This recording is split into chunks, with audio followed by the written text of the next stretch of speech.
Magluluto tayo ng gulay na santol for today's video. Sino ang hilig kumain nito? O gustong gusto ko ito kasi masarap. Gulay ako ng santol. Dahil in season siya ngayon, ito ang gugulayin natin santol. Sarap to, diba? Yan, so magbabalat muna ako nitong santol. Hindi ako nakakayurin nyo. Mano-mano lang tayo, guys. Yan, konti lang to. Isang peraso lang. Yan.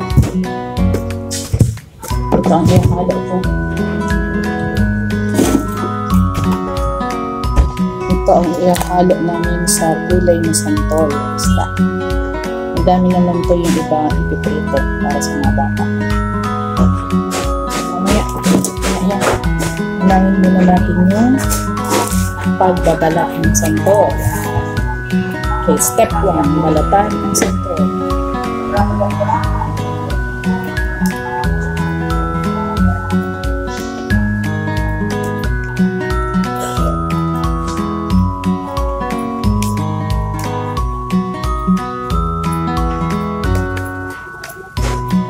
Sino ang takot dyan magbalat ng santol?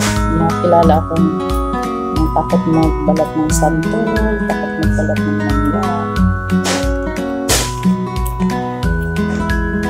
Kapagod magbalat, no? Okay lang. Hindi na ako bibili ng gulay. Pinulam namin. Gulay na ako habang maaga pa kasi mamaya mainit na. Nakapagod kumilos pag mainit na. Ang oras ay alas 8 pa lang. Nagkamasal na ako ng tinapay. So, dito na yung ready na ako for lunch. Para mamaya, hindi na ako mainitan pag-prepare. Santol number 1. May mga sira-sira. Hindi ko naman sasama yung sira.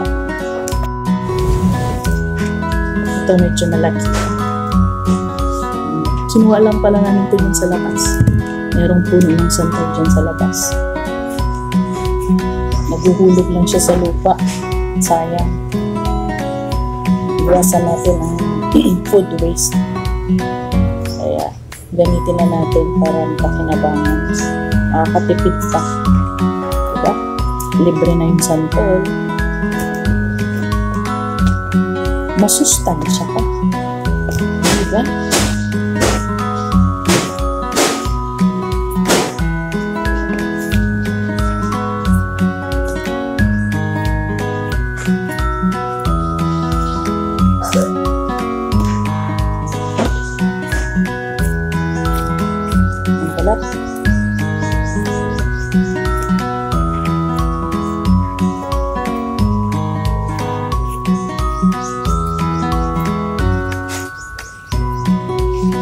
May malagkit na din siya sa kamay. Dapat pala naglagay ako ng oil para hindi kumikit.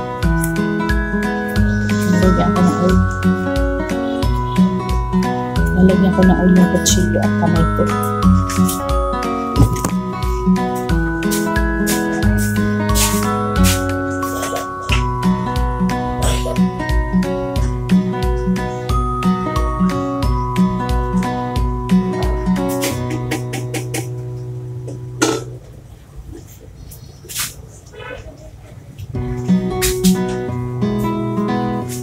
Ako ng oil para dito nagkit. So the last time nagluto ako nito madikit. Mayroon alisin nagmamantsa pa sa kamay. Tapos dinidikit dito sa kutsilyo. Ang hirap alisin.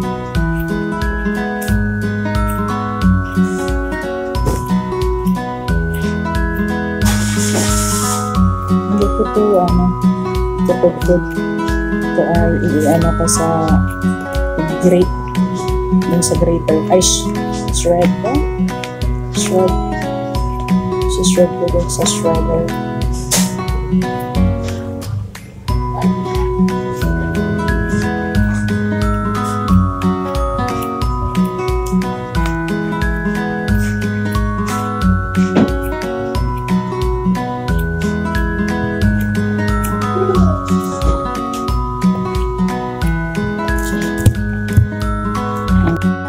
last time nagluto ako nito. Sabi ko bakit hindi color puti yung kulay ng santol na ginugulay ko. Nagtanong ako sa katabi namin. Sabi ko bakit ate maputi yung mga nakikita ko sa tindahan na gulay na santol. Sabi nila yung pala ay nilalagyan nila ng tawas. So hindi pala maganda yun. Kaya hinayaan ko na lang siya. Mas normal pala yung ginagawa ko. Kaya ayoko nang bumili ng gulay na santol na maputi. Meaning to say, nilagyan siya ng tawas. Kaya pumuti. Kakain mo yung tawas. Diba? Pero hinugasan naman yata nila after malagay. So, syempre, kahit pa paano, may matitira din ang lasa ng chemical ng tawas. Edible ba ang tawas? Parang hindi. Chemical yun.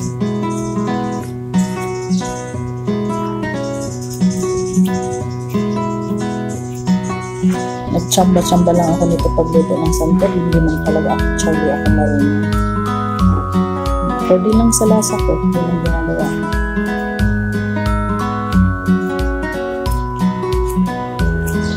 Hindi ako magluluto.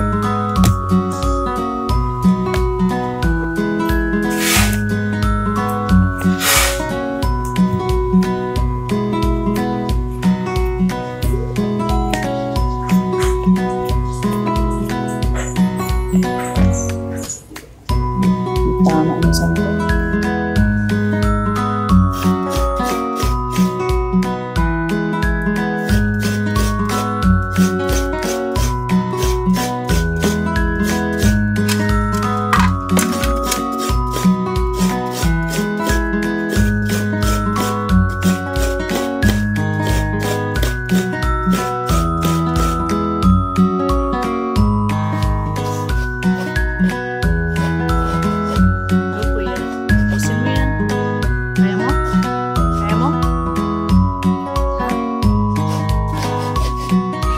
Ito na po ang gulayin ko.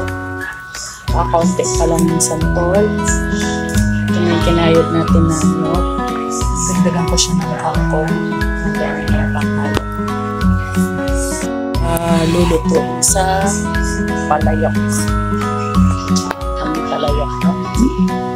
Diyan ko lulutuin sa palayok.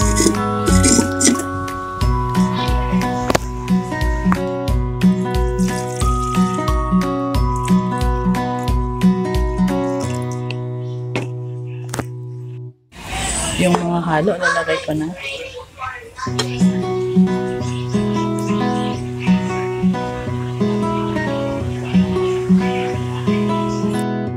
So, ayan na. Kunin natin yung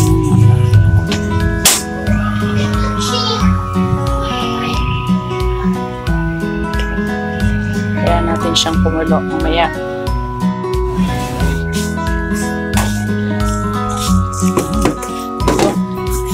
Pero mas maganda din ng sabaw.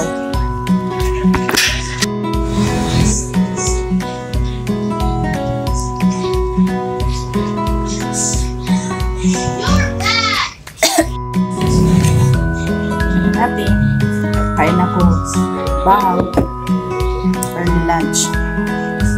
Ito na parang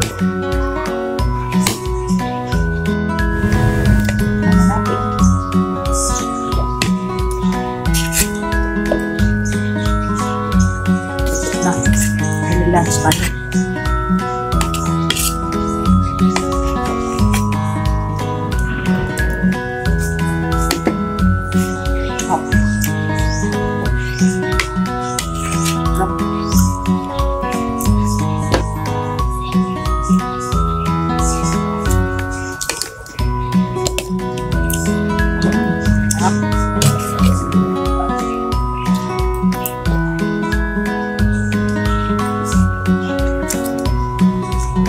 Baka ulit kinakain mo.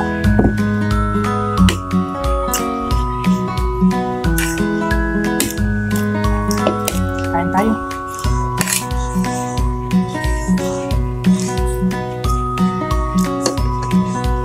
Masarap po. Masarap po siya. Masarap po siya. Subukan niyo din.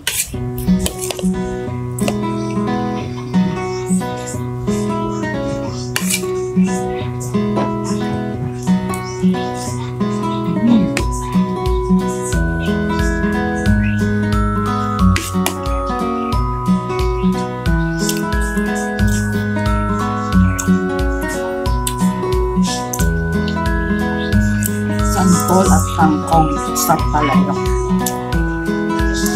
Thanks for watching.